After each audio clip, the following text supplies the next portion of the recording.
¿Qué tal mi gente exitosa? ¿Cómo están? ¿Bien? Muy bien, raquete bien, perfecto. El día de hoy vamos a hablar del tema hijos discapacitados. Obviamente tenemos aquí un tema muy importante en el cual vamos a ver qué tipo de discapacidad puede ser mental o puede ser física. Está todo anotado para no dejar nada a la memoria. Discapacidades, puede ser mental o puede ser física. Lo primero que se viene a la cabeza de los padres es la preocupación. Preocupación en todos los sentidos, principalmente en el sentido de si yo como papá o si yo como mamá llego a faltar, ¿quién se va a hacer cargo de mis hijos? O de mi hijo o de mi hija. Y entonces viene la preocupación. Una vez que viene la preocupación, pues entonces el papá y la mamá, en un estado de preocupación, se altera emocionalmente todo el sistema de su cuerpo, de su mente, y a lo que se dedique, a todo lo que haga, siempre está con esa cosquilla, con esa preocupación, y no se desenvuelve igual. Obviamente las emociones cambian, va a estar más receptivo a comportamientos de otras personas, qué van a decir, por qué critican, me ven feo a mi núcleo familiar, me tienen lástima, y entonces va reduciendo las capacidades de esa persona, es decir, del papá o de la mamá, va reduciendo las capacidades emocionales porque cada vez se va sintiendo diferente y preocupado, se mantiene preocupado, y entonces lleva una vida en la que si no toma una realidad de las cosas para poder evolucionar, para poder cambiar, para poder resolver, así como están las cosas hay que resolver, pueda llevar una vida productiva en todos los sentidos y una vida alegre el papá y la mamá, o el papá o la mamá.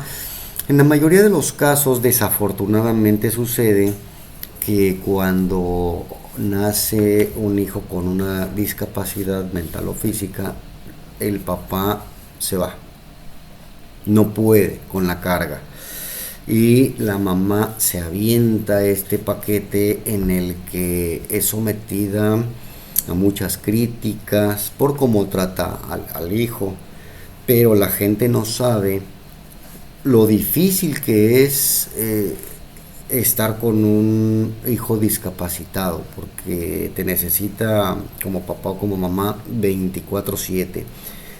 No nada más es la etapa, fíjate bien, si la etapa de un bebé de un año, por ejemplo, que hay que estarlo cambiando, dándole de comer, cuidándolo, desvelándote, llevándolo al médico, año y medio, un año, porque pues ya camina, los cuidados van siendo un poquito relativamente diferentes, no menos, sino diferentes. Pero los cuidados van cambiando, y con un hijo discapacitado no cambian los cuidados, no cambian, siempre tienes que estar pendiente, y normalmente pues se padece de falta de sueño, no comer bien, estar de malas todo el tiempo, y entonces viene la nostalgia. Ya llegó la preocupación y ahora viene la nostalgia. ¿Cuánto tiempo vamos a vivir de esta manera? Y tenemos que hacer cambios en la casa para las condiciones de la discapacidad. Y entonces viene la nostalgia. Vamos a una fiesta, no se puede comportar en la fiesta. Vamos a cualquier lado, a un parque, pues todos se nos quedan viendo. Entonces hay preocupación y hay nostalgia, y viene la frustración. No puedo cambiar o mejorar la discapacidad que tiene el hijo. Y entonces se complica. porque ya hay preocupación, ya hay nostalgia y ya hay frustración. Por eso, en la mayoría de los casos, estos matrimonios que tienen hijos con discapacidad, ya sea mental o física, terminan tirando la toalla a uno de los dos y se separan. Y la persona normalmente, tanto papá como mamá, normalmente sufren de enojos constantes. Invertir mucho tiempo constantemente, aun cuando sacrifican tiempo, sacrifican salidas, sacrifican muchas cosas porque no les permite según la discapacidad, no les permite ciertas cosas. Entonces no hay mucho tiempo para los amigos, no hay mucho tiempo para las salidas, no hay mucho tiempo para el recreo, como papá o como mamá, y eso te va perjudicando emocionalmente como padre o madre. El desvelo es continuo, y no nada más hablo del desvelo de no puedo dormir en la noche porque ya se despertó, porque necesita, sino ese desvelo incluso estando despierto, el estar pensando cómo voy a resolver, cómo cambio toda esta dinámica.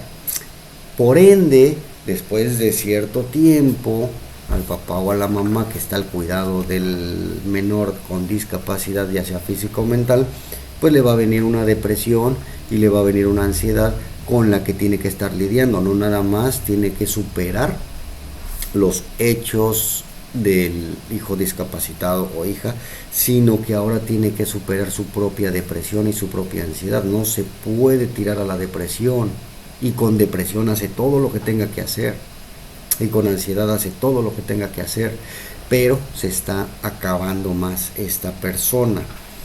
Y obviamente viene el sentimiento de culpa. Me dijeron que no lo tuviera y lo tuve. ¿Y por qué lo tuve? ¿Y por qué nació así? Y se echan la culpa, fueron tus genes, viene de tu familia, y bien comienzan las disputas y las culpas. Y después la familia en lugar de ayudar suele perjudicar, porque te empiezan a dar consejos de todo cuando probablemente no tienen experiencia en esto. Pero la familia, más allá de ayudarte, te da problemas. Y la sociedad, la misma sociedad a veces te juzga. Y obviamente viene un desgaste no solamente emocional, sino un desgaste físico y económico, emocional, físico y económico. Y la sociedad no te ayuda, la familia no te ayuda, solo critican, juzgan. Entonces, tienes preocupación, nostalgia, frustración, enojo, ansiedad, depresión y sentimiento de culpa. Y aún así, con todo eso, tienes el sentido de responsabilidad. Tienes que darte tus espacios, tienes que ver tus condiciones de vida y tienes que cuidar mucho tu alimentación, porque una persona que es cuidador de una persona con discapacidad descuida la higiene del sueño, descuida su ejercicio y descuida su alimentación. Y entonces, ¿cómo puedo cuidar si no me cuido? Ahí está la cosa, tengo que cuidarme.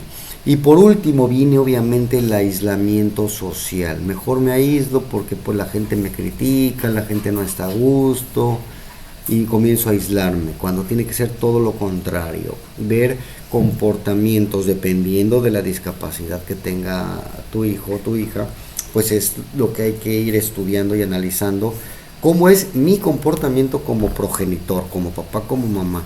¿Hasta dónde es discapacidad y hasta dónde es capricho, hasta dónde es maleducado el niño o la niña? Entonces tenemos que distinguir.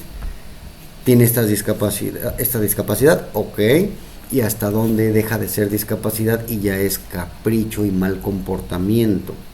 Entonces tenemos que distinguir qué estoy haciendo bien y qué estoy haciendo mal como papá o como mamá. Ahora, obligaciones del papá o de la mamá, según sea el caso, en un divorcio, cuando hay menores con discapacidad, pues obviamente la pensión alimenticia es pareja para todos, pero busca programas de apoyo, busca actividades en grupo de discapacitados, busca tipo de mascotas que pudiera tener. Obviamente me vas a decir, no hombre, estás loco, pues estás viendo que tengo mucho trabajo con mi hijo o mi hija discapacitado y todavía quieres que cuide un perro, un gato. Pues no, claro, todo depende del tipo de discapacidad que tenga la persona o el individuo. En el caso de que se pueda hacer manualidades, programar manualidades con tu hijo entre los dos. Y el trabajo, dependiendo la discapacidad que tenga, ponerle un trabajo, principalmente de manualidades, y que ese trabajo sea remunerado, ¿no? Por ejemplo, podemos hacer pinturas al óleo con los dedos, no necesitas agarrar pinceles ni nada, y buscar cosas que pueda hacer el menor discapacitado, porque también ellos necesitan sacar toda esa emoción y sentirse útiles. Te recomiendo terapia individual y de pareja, así como terapia familiar. Es muy recomendable. Busca tu psicóloga o psicólogo de confianza. Si quieres terapias con tu servidor Salvador Cabral en Psicología Salvador Cabral, pueden ser terapias en línea o presenciales según sea el caso, y podemos ver y cuidar toda esta parte de cómo llevar la vida con hijos discapacitados.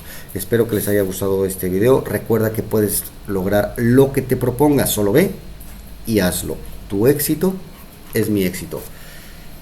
Un abrazo muy fuerte y nos vemos en el próximo video. Hasta pronto.